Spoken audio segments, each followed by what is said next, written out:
나는 웃었는데 그 사람은 정색하더라. 나는 재밌었는데 누군가는 불쾌했대. 이런 상황 한 번쯤 겪어본 적 있지 않나요? 나는 왜 웃었을까? 그 사람은 왜 화가 났을까? 내가 느끼는 이 감정, 진짜 내 감정 맞을까? 오늘 이야기의 출발점은 바로 이 질문입니다. 우리는 무엇에 웃고 무엇에 화내도록 길들여졌을까? 대부분 우리는 감정이 그냥 자연스럽게 나오는 거라고 생각해요. 기분 좋으면 웃고 짜증나면 화내고. 그런데 가만 보면 같은 상황인데도 사람마다 반응이 달라요. 예를 들어 한국에서도 대통령에 대해 농담하거나 풍자하는 경우가 없진 않지만 정치적 견해가 다를 수 있기 때문에 사람 많은 자리에서는 그냥 피하는 경우가 많죠. 공식적인 자리에서는 금기처럼 여겨지기도 하고요. 반면 미국에선 대통령이나 정치인을 공개적으로 풍자하는 게 익숙해요. TV 코미디 프로그램에서 매일 농담 소재로 등장하니까요.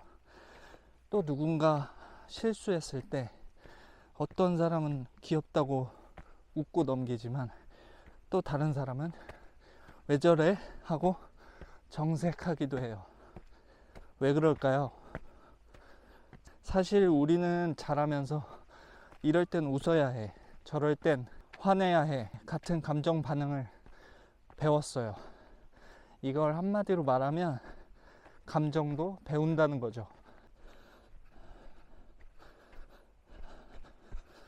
물론 감정을 배운다고 해서 잘못됐다는 건 아니에요. 언어를 배우듯 언어를 배우듯 감정 표현도 배우는 거니까요.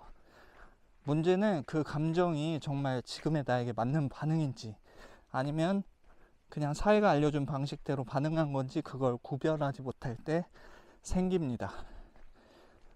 이럴 땐 내 감정인데도 눈치를 보게 되고 진짜 내 감정은 자꾸 뒤로 밀려나기도 해요.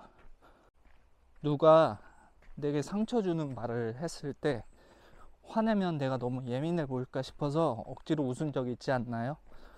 혹은 다들 웃는 분위기에서 혼자 불편했는데 내가 이상한가 하고 감정을 눌러본 적은요.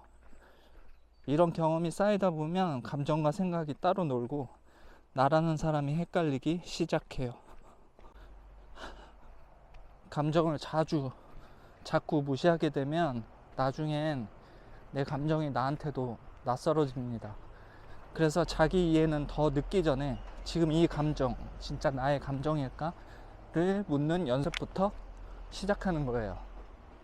그리고 여기서 또 하나 떠오르는 의문이 있어요. 그럼 사회에서 배운 걸 다 무시하고 감정에만 솔직하게 살면 너무 예민한 사람처럼 보이지 않을까? 그럴 수 있어요. 왜냐하면 사회는 서로 배려하고 감정을 조절하면서 돌아가니까 감정을 너무 그대로 내뱉으면 누군가에게 상처가 될 수도 있죠.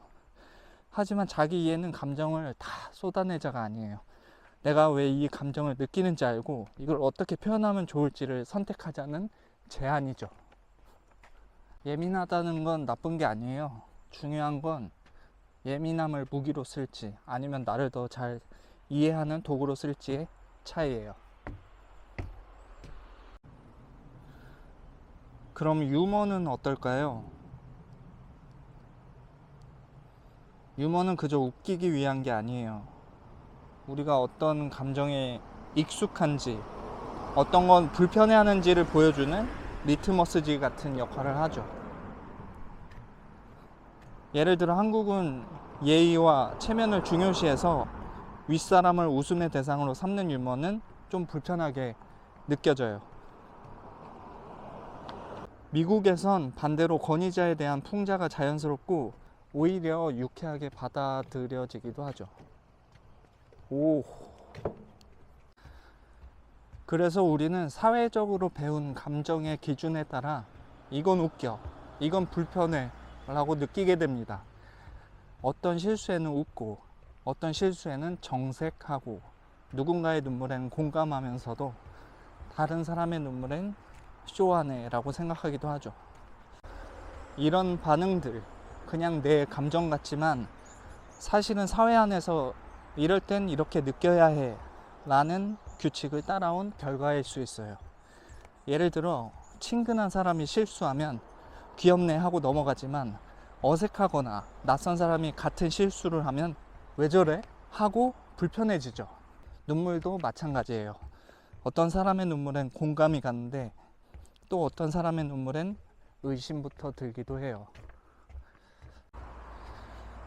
이게 진심이냐 아니냐보다 우리가 그 감정을 어떻게 받아들이도록 배워왔는가에 따라 달라지기도 해요.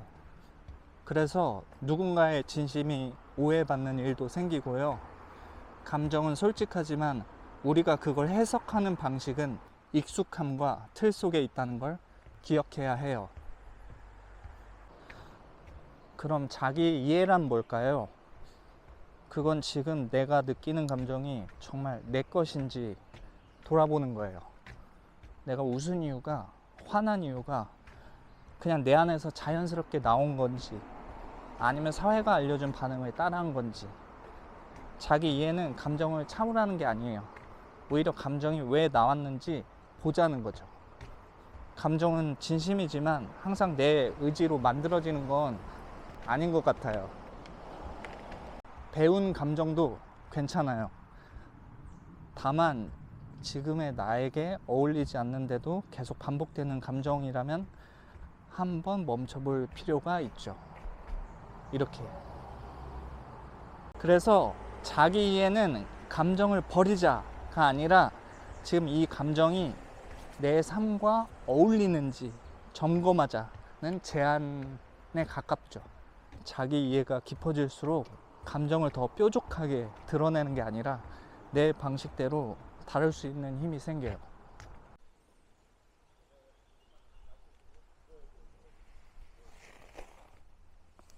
예를 들어서 어떤 말에 상처 받았을 때 바로 짜증내거나 그냥 참는 대신에 내가 왜 이 말에 민감했을까를 생각해보고 그 감정을 나답게 표현하는 방법을 선택할 수 있죠.